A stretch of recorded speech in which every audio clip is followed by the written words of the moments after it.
There are two dedications this year today. First of all, I was in a taxi driver and he started really arguing with me. He said 80 shekels. I said 65, back and forth. And then he wants to charge me for this, an extra charge. And finally I said, let's just drop the whole thing. And we started talking.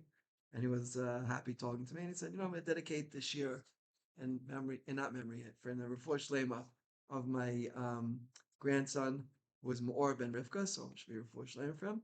Dedicated this year instead of overcharging me.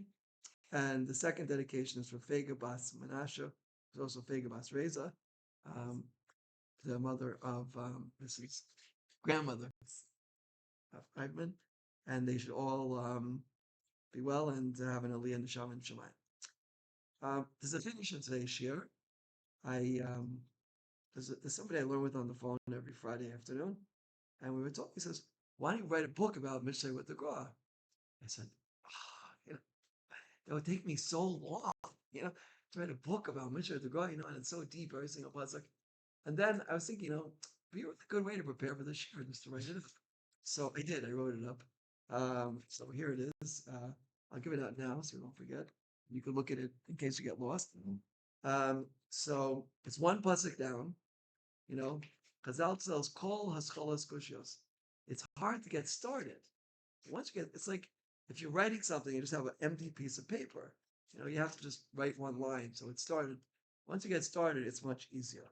So we got started, and it's such a good place to start. I have thanked Ms. Kotoy for advertising the men's share. I was looking around the davening, and like nobody who came last week came the week before. I said that's no share. And then some people came up to me after davening and said, "We got the email and we want to hear about Mishle with the Gra." I said, "Oh, there are some men who are interested. I guess we'll find out next week if it's going to continue." But in any event, so we got to start already on Shabbos, and it's a very significant pasuk. Not sure we're going to get past the first pasuk because a lot going on. It really encompasses 4 or 5 psukim, so maybe we'll cross-reference. But the pasuk is like this: it's Tes Zayin Yud Zayin.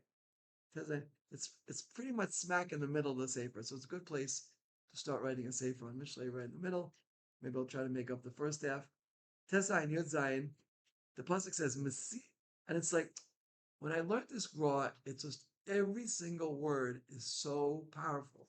The Gra has a structure to how we learn Tanakh. Every single word has a very significant meaning. It looks like a really innocent pasuk, and after you finish the Gra, like it's life changing. So Masil Sisharim Suamira Shomer Nafsho Notzer Dark. Right, Masil Sisharim we all know, right? It's the path of the just. Well, that's not going to work out. That it has absolutely nothing to do with the paths of the just. That's complete mistranslation. But Mesilas Yisharim, right? The Mesilas Yisharim. We'll see what a Mesil is and what's a Mesila? What's the question? What's a Mesil? What's Shurim? Why are they Sormira? That's question number 3. And question number 4 is really Shomer Notes or Darko. What's Notes and Darko? Right? They're guarding their ways, but why do the people on Mesilas Yisharim do they have to be Sormira and Notes or Darko? I mean, they're doing the right thing. They're on the Mesilas Yisharim. So those are the people who have to Sormira and Notes or Darko. If you're already on the right path, so what's going on here? Okay, so let's try to get a start over here. So we know one of the main Muslim Sfarim is Mesilas Yisharim. That's true. The Ramchal made it famous. I remember hearing from Rebbe many times. He said the greatness of Mesilas Yisharim was it's like it talks to you. When you give a share, it's much more powerful than reading from a book. But Mesilas Yisharim, when you read it, it's like it's talking to you. And it's very interesting.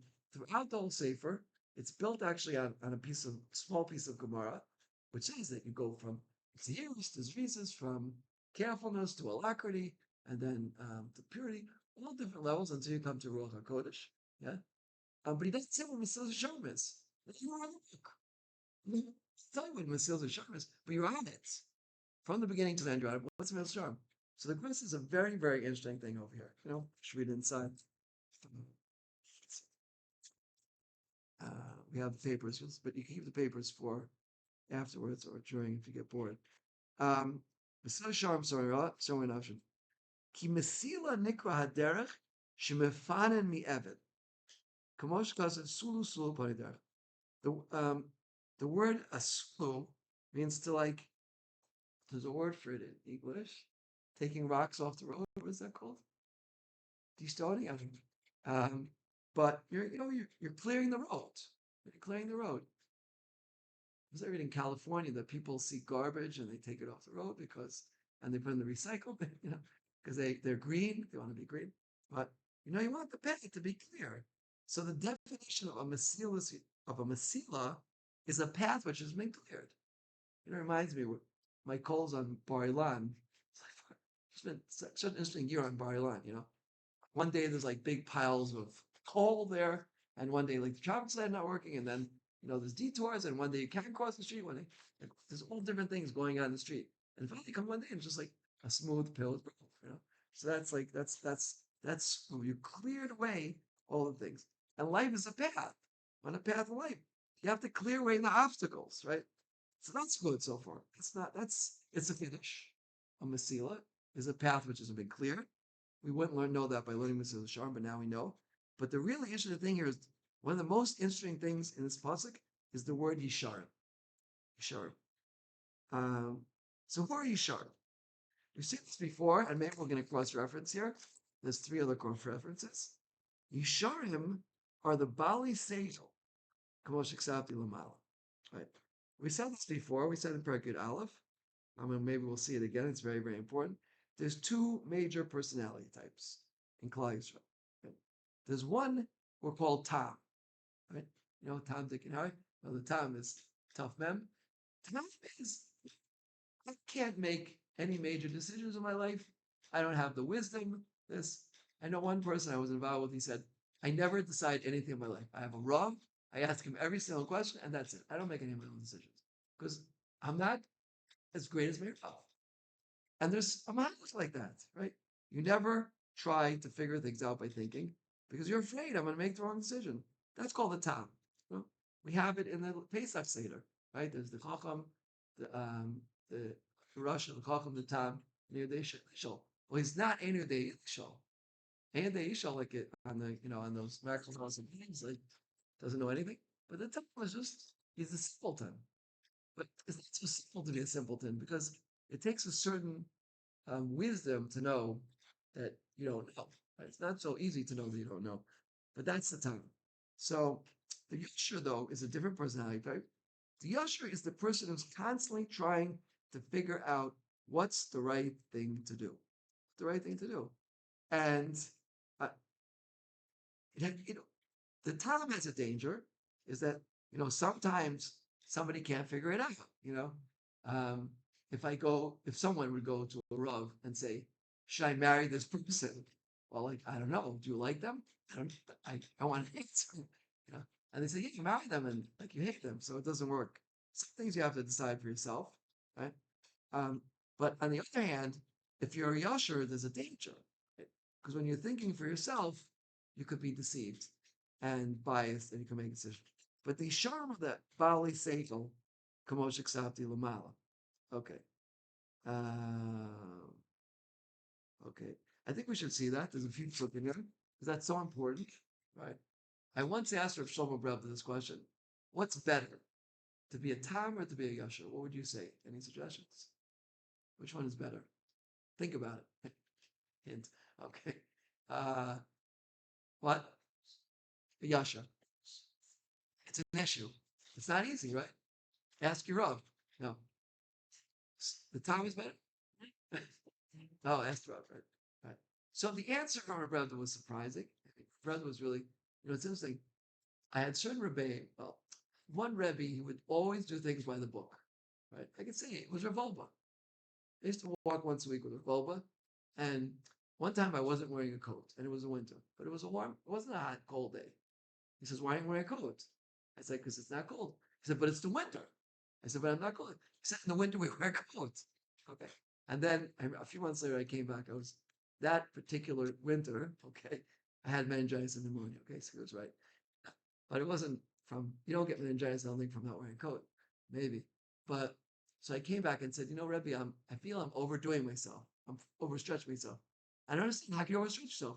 You have first Seder, second Seder, and third Seder, and you go to sleep. Yeah. So like that was like very much a brother Rav Volva was very much by the book. Rav Fruit was much more the Yasha type. Try to think, figure it out. Anyway, so I asked Rav once, what's the best way? He said a combination. You know, sometimes you have to do that, and sometimes you just have to pull back and say, I don't know. You know, I'll give you an interesting example. We made a bar mitzvah for a certain family that I know in America. They came and we made it at the Entrecot actually, and everything was going great. We did the Aliyah at the Costa. We went to Entrecot. It's like really good food, nice, good people. And then, like right in the middle, somebody walks in. It was a couple. I said, is this a couple that's Makar with me?" I said, wow, it's beautiful. And she just got up from Shiva today. I'm like, oh, like the halach is you can't come to a bar mitzvah before Shlishin. Now it's Shiva. So what do you do? It's like such a hard question. Anyway, so I looked at it a little bit. I said, forbidden to come to a bar mitzvah before at the end of Shloshim. Like, I tell them to go home. It didn't feel right. So I thought about it for a little bit and I said, it's above my pay grade. I can't answer your question. Anyway, so I stayed in the end. Because I went back to one of my rebbeim and they said, you were biased, this person's a donor, and therefore you let them stay. I said, no, I really didn't know. He said, no, you're really biased. Okay. So we had a machlokas. Anyway, I went to Rishon. She said, of course they could stay. They're not coming for simcha, they're coming for chizuk, you know. But that's like so like we arguing in the Shulchan Aruch. Yeah, but the Shulchan Aruch was talking about going to a simcha. These people are coming to chizuk. It was first makar you. So I was so happy that I pulled out because I really didn't know. I thought there was something. So sometimes you just have to step backwards. That's dumb. But sometimes you have to make a decision. You know, what's that? Because it was the couple that made them flow. So they're coming to give them, yeah, they're coming. They made this couple made the Baal, they were Makar of the Baal Sifka, the husband and the wife. So they're not coming for enjoyment. They're coming because you need them there. I asked if it's a Borkwitz, he said the same thing, you know. So Sternbach, if it's a Borkwitz, they're not the guy in the box, they're Yashi, right? Rav Sternbach is very interesting. Like, there's a same with psukim from different gedolim. Like you always have Rav Sternbach on one side, everyone else on the other side, because he thinks how he thinks, you know. And I tell people also, by the way, he says there's three types of people: there's in the box, out of the box, and no box. I don't know what a box is. If I see a box on the street, I like wouldn't know what it is because I'm just not good with boxes. So the point is like this: the yasher, sometimes you have to be a yasher, sometimes you have to be out of the box. If you're always out of the box, so you might get into trouble, like I often do. But sometimes it's really beneficial. Anyway, that's Yasher. So I just want to quickly, once we're on this topic, there's three other psukim. I just want to see them quickly. The first one is Beis Zayin. Beis Zayin. Because we want to know what this is like the answer to everything. It's interesting we're starting the book from here because this is such a critical pasuk. Beis Zayin. In this one, in this edition is on page Mem. Uh, and again, the beautiful thing about the Gra is that once you have the definition, then you could plug it into other places in Tanakh and know what's going on. So we learn now what a Yashra is and a Tam is. So in Beit Zayin 2:7, it says here, Yitzpon l'rishoyim toshia, magen l'hol chita. Says the Gra, Yashu asam drachov imidos of the He's the person who thinks about everything, right? He makes his decisions about his midos and his ways of life based on his understanding. And he's ma'amid also with the Yasher. Why is he called Yasher? Because he like looks at what the Torah says and look at my life, and you try to make them parallel, right? You know, like Rav Zelig Pliskin says, it was put in book Power of Words. If you've been handed multiple copies of this book, people might be trying to tell you something, you know. So you know what? Maybe I don't speak so nicely, right? I speak, you know, you get 25 copies of the 3 Minutes a Day Lashon Hara book for Shalach Manos, you know. People maybe are trying to tell you something, figure it out. You should read the book and try to make your life work according to that book.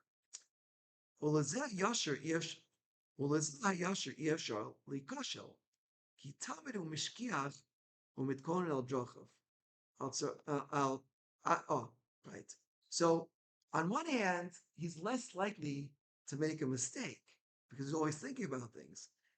Start la Torah, l'kol yisod, once it makes the Torah. Yitzman Rishoyim Toshia, who eats the Torah, v'yishaber midosav l'fi Torah. Right? Right? Yes, the moment he's thinking for himself, or she, and she's not going with the Torah, they're going with their regish, or like maybe their own brilliance, right? You have a brilliant person. You know who's one of the most brilliant people who ever lived? Adam Rishon, right? And he ate from the Eitz Hadas.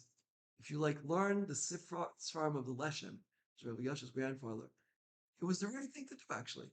The Leshem says it was an Avera, but it's really what Hashem wanted, but he got punished because okay, it's a difficult parsha, but it was a Adam Rishon wanted to fix the Ra in the world, right? He decided if I can go down into like the mud and fix things up, it's a much greater country. And it was right. Just Hashem said, don't do it. Right? And he didn't realize once you go down, then you get sucked into the mud and life is more difficult. So you can't make your decisions as brilliant as they might be if it's not going with the Torah. And that's what it says, Yitzpal Sharm Toshia. Atzah Torah, Yishim Midos of Libet Torah. L'chim number Toshia, Teshes Kochel. You're breaking your types. Okay. Yitzpan Kunelam believe. Right. Okay. So it's a good mahalach. You're doing the right thing. Just make sure it's always according to Torah and not according to your own understanding alone. And then he continues here. Mogen lahol tam. Tam lahol b'derek tamim. Like we said, he's the I like the was translational simpleton. Well they call it not blind faith, but amunah pshuta. Amunah pshuta. Right. Just a Rebbe, whatever the Rebbe says. Below Sarim and Torah, I mean, this place never going to do anything that's like even a drop. Ba'af, b'midos, enos siklo. He won't try to change his midos based on understanding. What do I understand? Well, Dimos, right? And he doesn't need Eitzah because he's not going to do anything wrong because he's just going, he's never deviating right or left, right? Ki ein lo milchama b'seich. The person Yashar is thinking, should I do it? Should I do it? Should I say it? Shouldn't I say it? Should I do this or should I do that? He's always weighing things up. But the text is not weighing things up. He doesn't get into the milchama at all. He makes himself like a simpleton. A room das simatz behema. It's very interesting because I'll tell us it's a Gemara. It's a pasuk in Shaya. Sorry, 1 second. 44. No, it's a Gemara. It's a Gemara in Chulin, right? You can have somebody brilliant, and I know people who are really brilliant people, but they do not want to use their mind for to decide, should I do it? Shouldn't I do it? What do I know? Right? What do I know? Okay. It's a personality type, really. Aruma Medas, they're brilliant, but they make themselves like a behemoth. You could make a mistake unknowingly. And that's why it needs to be protected. Right? Magen the whole chitam. So each one has its benefit and its shortcoming. So the tam needs to be guarded. The Yeshu doesn't need to be guarded so much. He just has to be very careful to go according to the Torah and not according to his own understanding. Okay, that was number one. We're getting to know the Yeshu a little better because we want to be on the Mitzvah show. We have to know that. The second pasuk here is Yud Aleph Gimel. Aleph Gimel.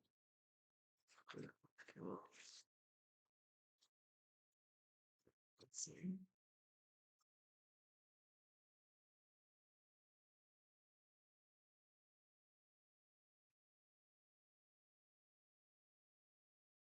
It says here, Tumas Yisharim Tandrin, Usalaf Bogdim Shadim. Okay, so here we have an interesting thing. Tumas Yisharim, just like Rebbe said, you have the Tam and the Yesha together, as it were. Tumas Yisharim. Says the girl, I already wrote above, and that was what we just saw, Bezayin. Shetam oholich betmimis, b'derech Torah, b'yashu usami dos of sickle. Right? B'zah yasher yochalipo b'reshi yitzah. See, the yasher is in danger of the yitzhar, because the yitzhar is really, really brilliant. It's unbelievable brilliant. He knows he's. I was once sleeping, and I was in the middle of a dream about giving a shir, and the alarm goes off. I said, I should keep sleeping. Wake up an hour later, So that's knows that he's not going to tell you like you're in a restaurant eating pizza or something. So the Yitzhar knows how to get you. And we said that before. The pasuk says, "Tov erech alpayim megibor or Moshe Baruch Hu kolok ear." Says the Gra, when you put a city under siege, you dress up like the enemy, right? So the Yitzhar trick, you know how the Yitzhar looks? Just look in the mirror, right? He or she dresses up exactly like you know, the same coat, the same tie, the same glasses, and say, "I'm you, and I just want you to relax." You know, you're working too hard. You know, what are they? Mifanik et atzmacha, right? Pick yourself.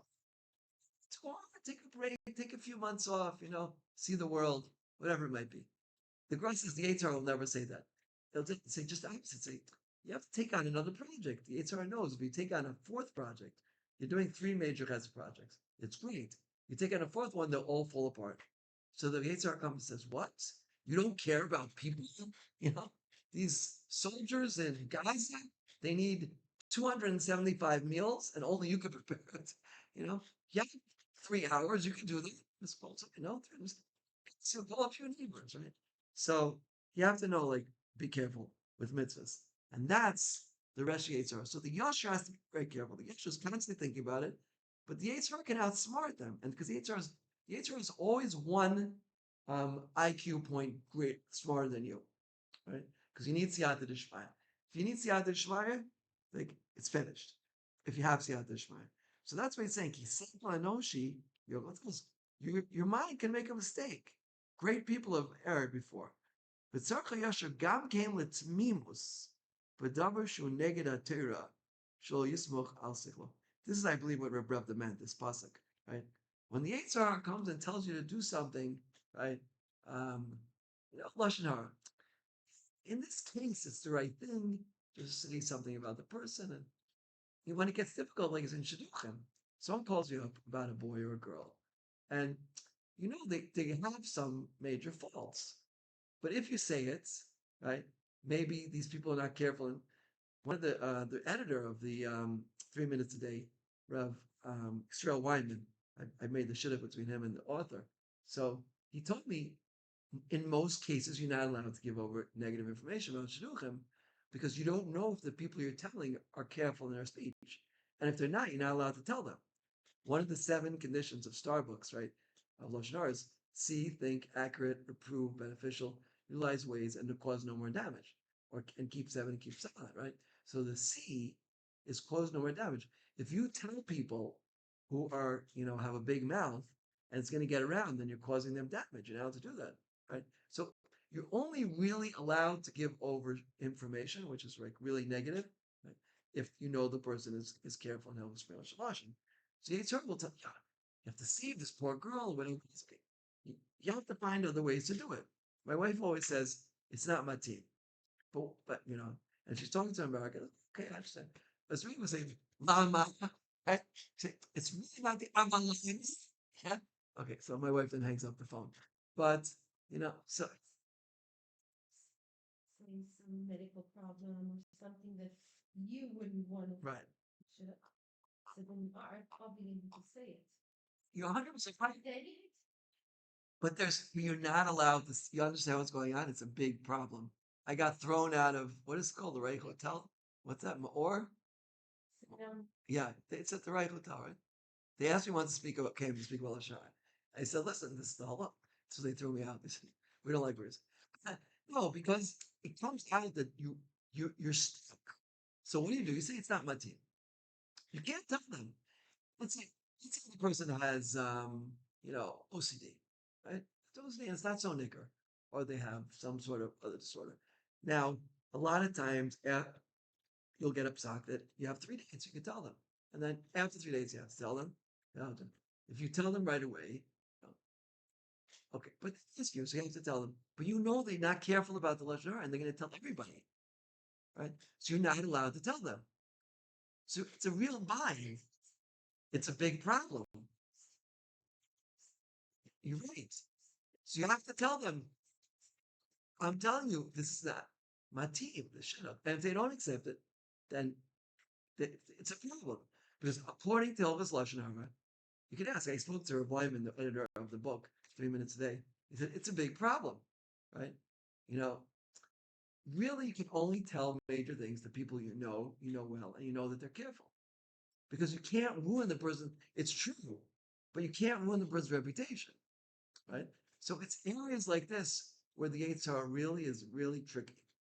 And if the right thing to do is not to say, the aides will come say, "What? This poor girl? You're going to ruin her life? She's going to be stuck with this." And but you're not allowed to say that, right? So that's the eight zara. Now, it's true you have an obligation that the shouldn't go through, but you have to do it, right? It's uh what's it? STAR approved, beneficial. Utilize other ways. That's the U. You know what I'm talking about? Starbucks. It's a to utilize other ways. So then you have to utilize what? Because you have C cause more damage. You can't do that, right? Do you understand what I'm saying? So, right, if it's the right thing to say, right, the H will come and say, "What are you doing? You're going to ruin the reputation." These people, and they are careful. So you do have to tell them. They'll say, "Do you really know? Have you heard everything this person's ever said?" You know, it'll, I tell that it's a good way to gauge. If you feel like a pressure not to do it, it's probably you should do it. Because it's probably the HR pressure. It's true. It's like when you feel like this, tell these people this information.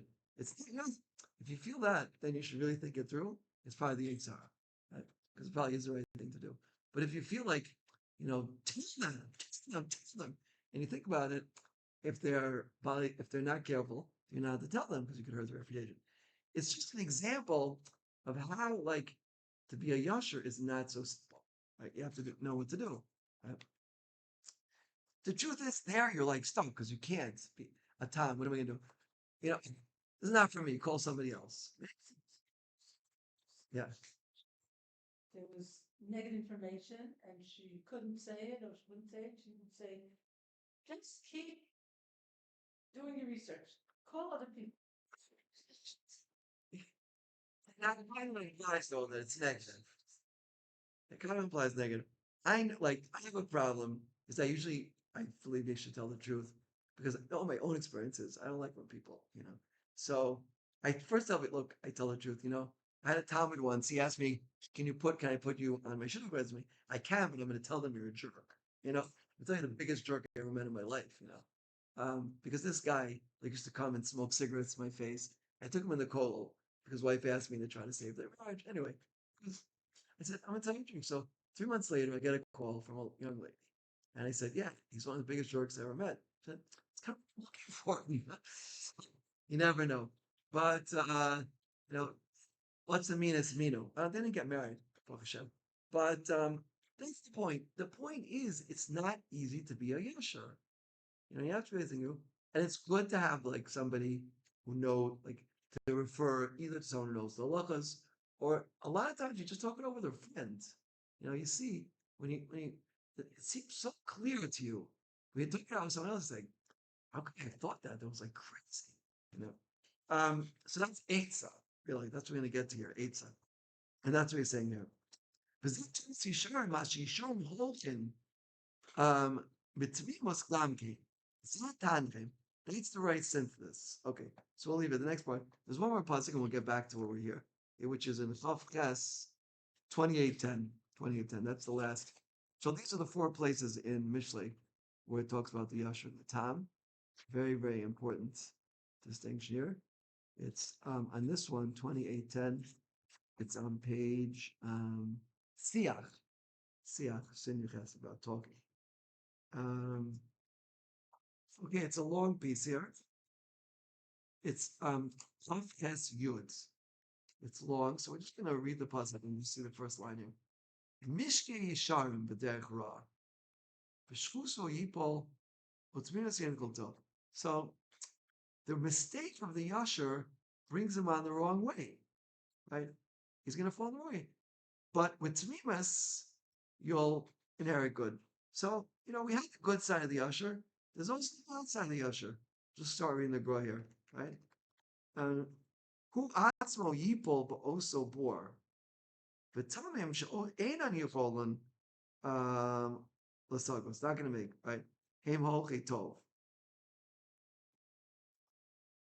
Okay, he says the same thing here. It's going the way they're safe, they're thinking about it, and they can make a mistake. But the Tvim won't make a mistake, right? Because they're just going with Tvimas. We have those two personality types down, right? And And again, there's the good side and the bad side. And that's what we just saw in Yud Aleph Gimel, to use the synthesis, to like know when it's above your pay grade. And that's not easy. There's Shlomo Zalman Auerbach in his first job interview. They asked him a question. He said, so he said, his wife, when he got home, I'm not going to get this job. I said, I don't know. They called him up. We wanted the job. Why? Because someone who says they don't know, that's a very great person. Yeah. To be able to get up in your job interview and be asked a question and say you don't know, that's like very, very, that's really godless. So it's very hush. It's very significant if you know when you don't know, right? That's what makes a successful yasher. Okay, so let's go back to Mesilas Yesharim. That was Tes Zayin Yud Zayin when we started today. Back to the Mesilas Yesharim. So we saw here that the Mesilas, when you took all the stumbling blocks off, right? Sulu Sulu Ra, back on page Reish Dalet. Yesharim Hein Bali Seichel K'mosh Kazimah. So we're moving along. V'zeh shekasev she'yisharim rotzim lifnos derech ulasos mesila. Right? So now it comes a little bit clearer. Since he's a yasher, and since he's going with a segal, so you want to be really the best thing that the yasher could do is have a clear road. Because the more obstacles there are, the more possibilities there are to make a mistake. Because you're going with yashers. So the best thing really is going to be to avoid, right? To avoid to have a clear path without any obstacles. And that's dark on the Surmi Ra, right? Surmi Ra. Because when they come head to head with the Ra, so now they start using their seichel, and they can make a mistake. It's like say don't get into an argument with the Sitra Acher because you're gonna win. You don't get an argument with the Yitzhara. You say, okay, fine. Tomorrow. Let's be in touch tomorrow. What do they say about Rebbe Kiva? He was on a boat. The Gemara says the end of Yavamas. Everybody drowned and he lived. They said, how did you do it? He said, everyone tried to go over the wave. I went under the wave. Right? And that's a big yisod in life. Right? There's nothing wrong, often, there's nothing wrong with avoiding the problem, right? Avoiding the evil. Because the Yasher knows when he comes face to face with the evil, so it might be overly challenging for him and he might make a mistake. Asa Yasher continues to grow up. Hasam Midoisav, who's putting his midas into a segel, and Shlitos with seglo. Okay, fine. So far, so good. We have half the pasuk explained, right? Mesila is a path which is free of obstacles. That's what the Yisharim, the people who are Bali Segel, want to travel on. So how do they make it a Mesila? They're Swami Ra, right? How do you take all the obstacles off? I remember at camp, they had like these obstacle courses, this, right? So if you get rid of all the obstacles, now it's just a straight path, right? If you have an obstacle course, so you could fall in a pit, maybe this can happen, or that can happen. If it's all cleared, thing. So now we have the first four words explained amazingly. The Yasher wants to go on a Mesila because he's using a sekel. If there's pitfalls there, he can make it wrong. So he's Somira. Okay, very good. Let's continue now. Varutzil Ishmor Nafsho. See, how do you make 100% sure you're going to be all right? Remember, we're talking about people who are very intellectual, very constantly rethinking their life and trying to decide what to do, what not to do. So says the girl like this: notes are darko, ki'ir in the tzura, right? Like a guarded city. But also gedarim la'atzmo shlo yavu de roachas v'shal. Right? We see before, right? At the end of Shemona Esrei, we say Elokai Nitzur L'Shon Mira.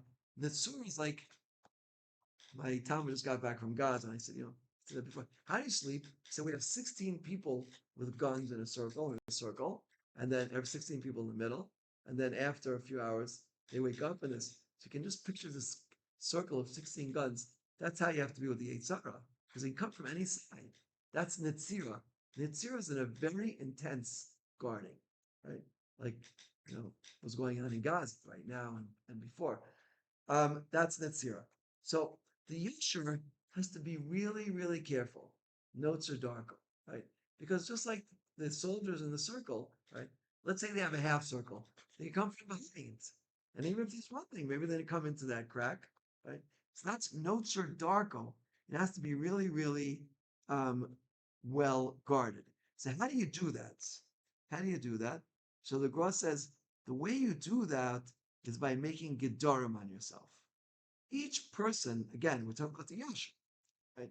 So the Yashu knows, look, my particular area that I have to work on, for example, is not me, but let's say, a person is a balkas. They get angry very easily. Right? I hate those people. Huh? So they have to be careful. Be careful, people who get in your nerves, right? So certain people, I'm just not gonna have so much to do with them because they're gonna get me angry. It's not such a good.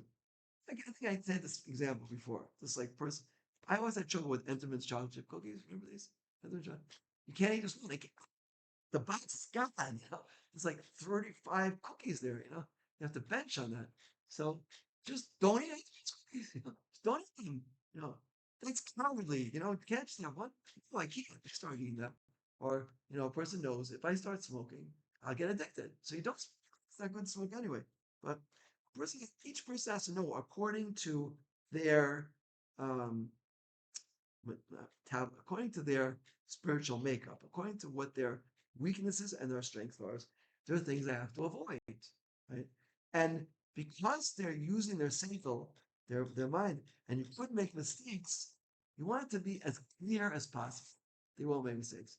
Chazal almost always did this. When they made a takana, when they made a decree, they made it across the board, right? Because they realized if you have this exception, this exception, this exception, you'll just make a mistake and won't get it right. A person needs to do that in their own life. They have to do certain things. They asked Rav Asher Eli, how did you become so great? He said, I never went to Yukta. You know, if I had to go somewhere, I took a taxi, I went around, you know, or a person um, personally, Baruch Hashem, I don't use the internet, I never use the internet. It's not that they're not beneficial things that I could get there. But I know I'm just like not good at controlling myself. You know, time and this, and then surfing. It's just not for me. I don't want to get into it. I don't want to enter that realm, right? Same thing. You can't control yourself. It's gonna waste. I'm gonna wind up wasting a tremendous amount of time. You know, so that's the thing. Each person has to know, according to their makeup, where they need their Nitzira. Now, David HaMelech tells us, and we say that right at the end of Shemona Esrei, Nitzora L'Shalom Chevira. That's like where you really need a lot of fences. And we even have two built-in fences for Lashon Hara. Do you know what they are? Two built-in fences. What? Your teeth and your lips, right? How are you? So the best way not to speak Lashon Hara is like, that's it.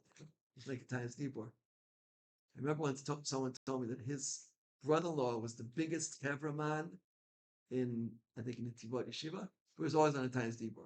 Okay, he knew like funny signals, or like like you know how to speak, right? But like very carefully. So that's what it needs the tzira. Our speech is the ultimate place in tzira, but there are other places as well, and that's why it's saying notes are darker.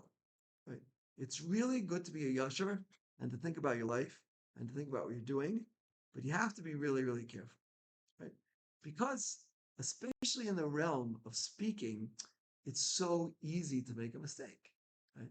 And to hurt somebody's feelings, or and you know, I just read today in Rabbi Boyd's book about it includes emails, includes texts, includes everything. And I wrote a few emails. It was early this morning, and after I wrote them and I sent them, I said, I think it's going to be misunderstood, right? Rabbi Yisrael Belsky once told me, he said, an important letter, never send it the same day. And it's like such a good rule. If you want to, notes or darko. If it's an important letter, don't send the same day because often a person just like runs off a letter and how they're feeling and this and and it's you look at it the next day, see it totally differently. And it could contain words there. Contain one word that could really hurt somebody's feelings. And maybe they're particularly sensitive to something. The Gemara says in Bava Metzia, if somebody's relative was hung, say, "Oh, these fish are hanging," because it's going to remind them, of that incident. So that's a good example of an Etzira. Try to make for yourself Gedorim where you are, you know, fences to ensure that you won't come through. And that's a really good fence, is to, what do we call it, the draft box? You write a letter, unless it's something which is like very, like yes, no, maybe, something really, really straightforward. It's often really good idea to put in the draft box. Now, today, like if you don't send a letter in 5 minutes, they'll think call the hospital, police or something. I called someone yesterday, and I wasn't able to call them back right away. And I called this one. I said, "We thought like you were in Renana, like there was a, because you didn't call me." People today like fast. Everything's fast, fast, fast. That's definitely the Eight Sahara, right? The Yetzer Hara loves this fast, fast, fast thing. And the Mesilas Shem actually brings some paro. It's so germane to the last week's parsha. Hitchvud al nashim. Make people so busy and so many things to do and so many applications on their iPhone, right? That they don't have time to think about what they're doing. And that causes great, great stumbling blocks.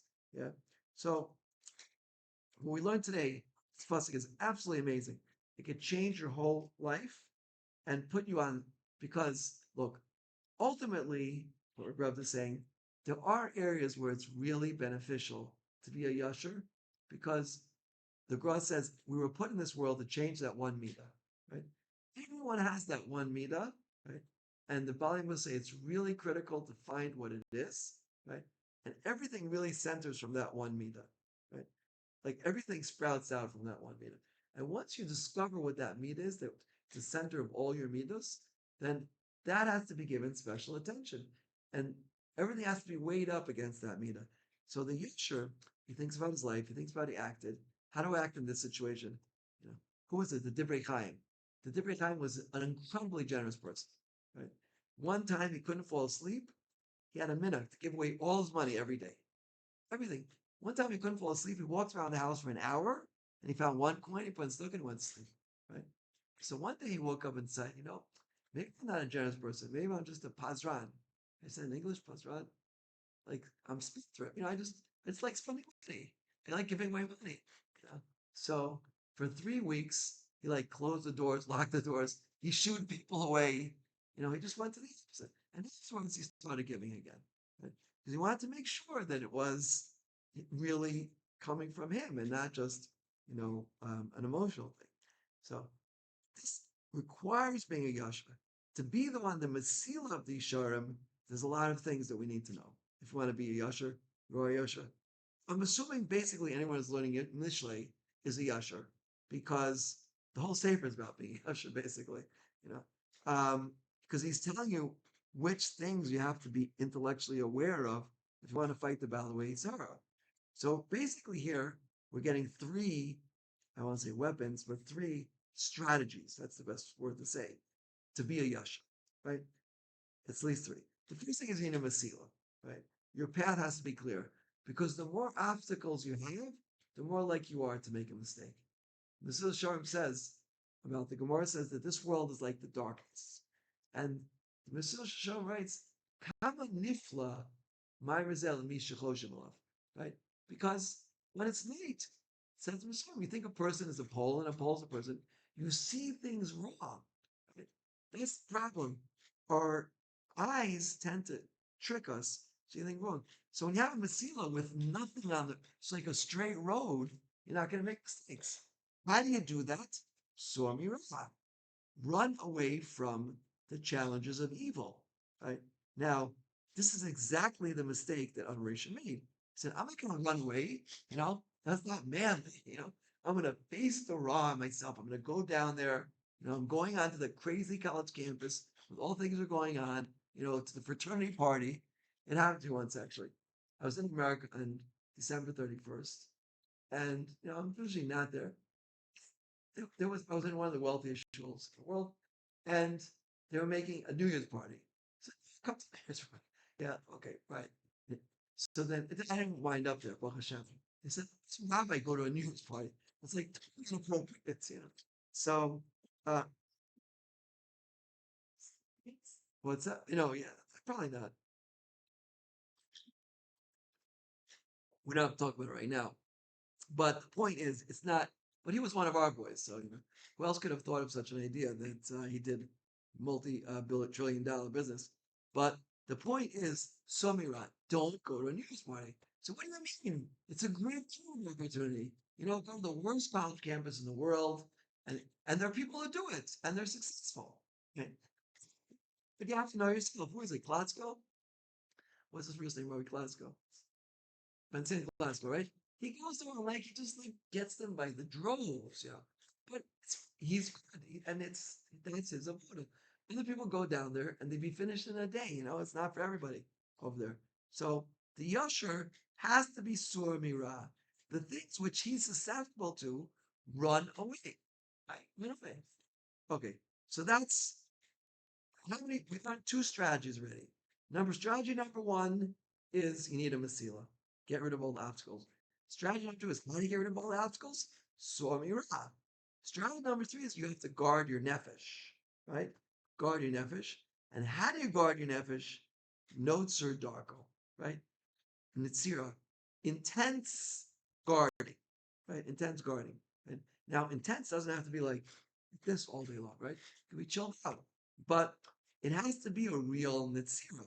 And real Nitzira means that you have to be well armed. You have to be well armed. And like we said, by the Lashon Hara, you have your lips and you have your teeth. Just close your mouth. And make yourself Gedarim, right? Uh, that you keep and you're careful about, right? Um, this idea of having a mishmeret, there's 1 hour a day or even 5 minutes a day where you're just careful about what you're saying because that trains you to think about what you're speaking, right? I remember once I was speaking here in the Neve campus. They have once a year, they have this for Shmir Saloshin during the 9 days. And I met Rabbi Chaitz by Mincha. I said, could the Rav give me one eitzah for Lashon Hara?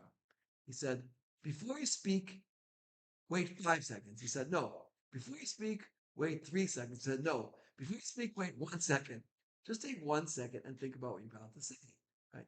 And it's very likely it could be his Lashon Hara. You'll just catch yourself. And the Ramban writes that just think before you speak. Most Lashon Hara can be eliminated because if you just have Starbucks on your fingertips, right, see, think accurate, usually one of those will be missing, especially the B, beneficial, right? Is it really beneficial for me to tell somebody like how stupid this person is? Okay, if they might marry them, and again, maybe it's subjective. So that's called Nitzira's Darko. Try to think of way. And now, Nitzira also means it has to be something realistic. You know, if you've been trying to wait 1 second before you speak for 10 years, it doesn't work. You should try a different strategy. It's just, that's not for you. You know, there was a girl from Sharim, I forgot her name, but I have these Starbucks cards. So one day she came running up the stairs. I was like, "Door, I just right there." I said, "This is not sure." And I saw your car, and I stopped. I said, "You know, that's heroic. So carry a Starbucks card." I called them up on Starbucks. I wanted to like send them out to every Jewish home in New York, and they said, "We get one idea every 3.7 seconds. Just have to put it in and wait 7 years until we get back to you." Okay, they haven't got back to me yet, but you know, the concept is good. You carry a card. Whoever wants one, I could bring next week. Starbucks cards. Just send me an email, remind me, right? And it's really good because, oh, it used to have on it ticket to Olam Haba. It really is, because the Gra says the best way to get to Olam Haba is not to speak Lashon Hara, and he wouldn't let his wife go to shul because he felt that it was too susceptible to speaking Lashon Hara. Um, and each person, that's the serious Darko. So basically, we've started a new Tukufia of writing these down, and I have it written up so you can look at it. It's a good way to do Chazar. But if you want to be on the Mitzvah Sharm, number one, you have to clear the path. Number two, that means Surmira. And the way you do it really is Notes or Darko. So really the main thing we're coming out today here is think of the Gedarim. Think of one getter you can make. Look, first of all, you have to know what your meat is. You have to know what you really have to work on, right? Now, once you got that, so think of some small, subtle way that I can incorporate into my life that I can think. Like, I'll just give you like a really good example. Um, um, right? Let's say a person is is overly money oriented. So come on and Baruch Aleinu, right? And realize, Paras Hashem, or say Parsha Saman, those are things which take, like you're saying Shemona Esrei anyway, Parsha Saman a couple of minutes a day, slowly it will help you to change your outlook on life, right? Like small things that you could do, that's Nitzira dark. And we said part of the Nitzira is something which works, right? The Bali Musar will say the best way to change is to do things which are small and that you could do, and that there has to be a little bit of a snagdus. It has to like somehow rub off on what you're doing, right? Meaning it has to challenge your situation. Otherwise, then it's a darko, right? If you're like a great chesed person, I'm gonna do another act of chesed. That's not Nitzir's Dargo, because you're just strengthening your strong point. Nitzir's Dargo is the point where I'm weak, I have to set up some sort of barrier. Um, a person has trouble with Shmir Sinayim or things like that. Don't go. Now they send out every day this of a Yemain, a 2-minute video. That's a wonderful way to do it. Get Chizik. Your problems with Muna. There's so many things to say on Muna. Just listen to one of these Shem every day. That's included in Sirius Darko. Because slowly it's going to filter into your brain. Okay, so it's 9:30, Baruch Hashem. I think it was good. We did one pasuk, but it's such an important pasuk, right? And it's so. Oh, we did four. Okay, no, we did more. We did four psukim. Yes. Okay. Yeah. Yeah. Okay. That's all. Excellent. Very good. So, Bezrat Hashem, next week we're going to speak about Gaiva, right? And it's getting close to Tu B'Shvat, right? Tu B'Shvat, right? Tu B'Shvat. So that means it's 30 days before Purim Katan. So this next pasuk is about Purim and Purim. Lifnei She'er going. Lifnei Gishlan Gavalei. We're going to speak about our good friend Haman, and Bezrat Hashem, we'll get Purim Katan. According to some Rishonim, is the main Purim, right? According to Tosos, on Purim Katan, you made a Suda link on Purim, with Suda Mishle. So it's really Shlosh Yom B'fnei Chag. It'll be team. Everyone should be Matzliach and Bezrat Hashem.